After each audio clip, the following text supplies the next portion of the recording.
अक्सर लोगों के बीच ये बात मशहूर है कि मलयालम इंडस्ट्री सिर्फ क्लास यानी आर्ट फिल्में ही बना सकती है। मास एक्शन फिल्म उनके बस की बात है ही नहीं। लेकिन जब भी ये लोग मास सिनेमा ट्राई करते हैं तो नतीजा या तो मास्टरपीस होता है या फिर एकदम बकवास। ऐसी ही एक आर पार वाली मास मलयालम फिल्म इस हफ्ते सीधा सोनी लिव पर दस्तक दे चुकी है, जिसका नाम है पली चटम्बी। नाम बोलने में भले ही थोड़ा जुबान लड़खड़ा जाए, लेकिन अच्छी खबर यह है कि आप इसका मजा हिंदी डबिंग में भी ले सकते हैं।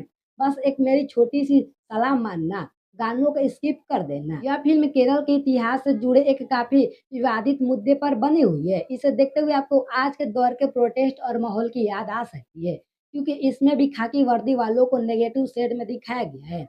2.5 घंटे लंबी यह फिल्म आजादी से पहले के उस दौर में सेट है, जब जमींदारी प्रथा का आतंक था और सरकार भी उनसे खौफ खाती थी। इतिहास की किताबों में आपने जमींदार शब्द बहुत पढ़ा होगा, लेकिन वो असल में कितने खतरनाक थे और आम जनता को कुचलने की उनके पास कितनी पावर थी, यह आपको इस फिल्म में बहुत ही क्रूरता से देखने को मिलेगा।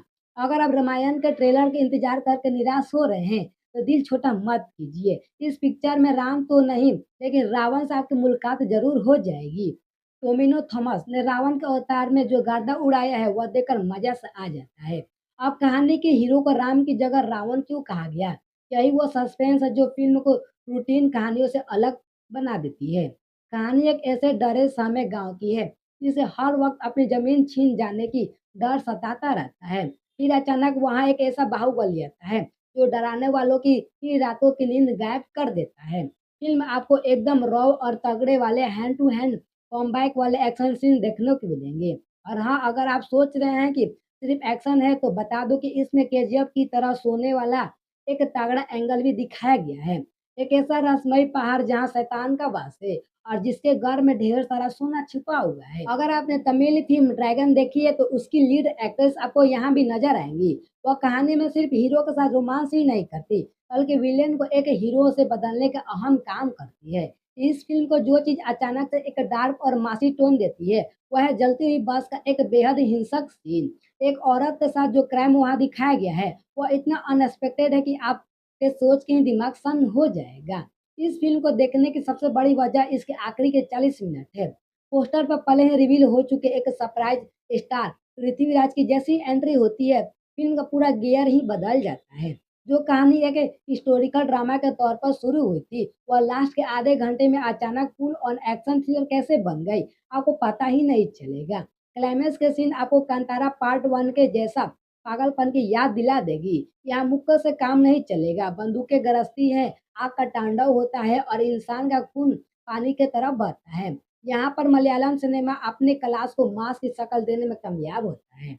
अगर आप इंटरनेट पर फ़िल्म की रेटिंग देखेंगे, तो वो आपको एवरेज मिलेगी। इसका सबसे बड़ा कारण यह है कि फ़िल्म का टॉपिक हर किसी को हज़म नहीं होगा। आम आदमी वर्सेस पावर। इस सब्जेक्ट पर कुछ लोग फ़िल्म को सपोर्ट में आएँगे, तो कुछ लोग इससे चिढ़ेंगे भी। इसके अलावा एक बड़ी कमी यह है कि फ़िल्म इस ऐतिहासिक मुद्दे को हाइलाइट करने के बजाय एक अकेले इंसान की जर्नी में इतनी खो जाती है कि हिस्ट्री से उसका कनेक्शन ही टूट जाता है। टोविनो थॉमस की परफ़ॉर्मेंस एकदम सॉलिड है। उनका फिज़िकल ट्रांसफ़ॉर्मेशन और उनकी मेंटल स्टेटस को बहुत ही रॉ तरीके से पर्दे पे उतारा गया है। उनका रावण अवतार ही फ़िल्म का सबसे बड़ा एक्शन फैक्टर है। लेकिन ज़मींदार के तौर पर पृथ्वीराज का जो वकाल बनाया गया था, वो फीका सा पड़ गया, क्योंकि इन दोनों दिग्गजों से असली फेस ऑफ टकराव को पार्ट 2 के लिए बचा कर रखा गया है। यही वजह है कि फ़िल्म खत्म होने के बाद एक बहुत अजीब-सा अधूरापन फ़ील होता है। इन दोनों एक्टर्स को फुल प्लेट आमने-सामने भिड़कर देखना एक सपना ही रह गया। ऐसा पार्ट 2 का क्या ही फ़ायदा जिसका पार्ट 1 ही आपको अधूरा-अधूरा सा लगे।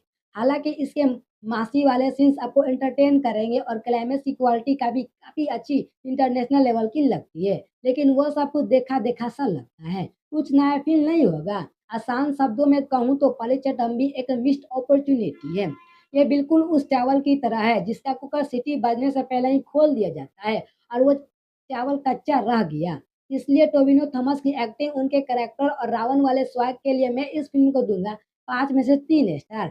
इस हफ्ते थिएटर में वैसे भी कोई ख़ास रौनक नहीं है, सब कुछ सूखा-सूखा सा है। अगर आप वीकेंड पर टाइम पास के लिए कुछ भी देखने का मन कर रहा है, तो आप इसे ओटीटी पर ट्राई ज़रूर कर सकते हैं। दोस्तों, आज के लिए इतना ही, मिलते हैं किसी नेक्स्ट वीडियो में, तब तक के लिए आप लोग हमारे चैनल को सब्सक्राइब कर लीजिएगा।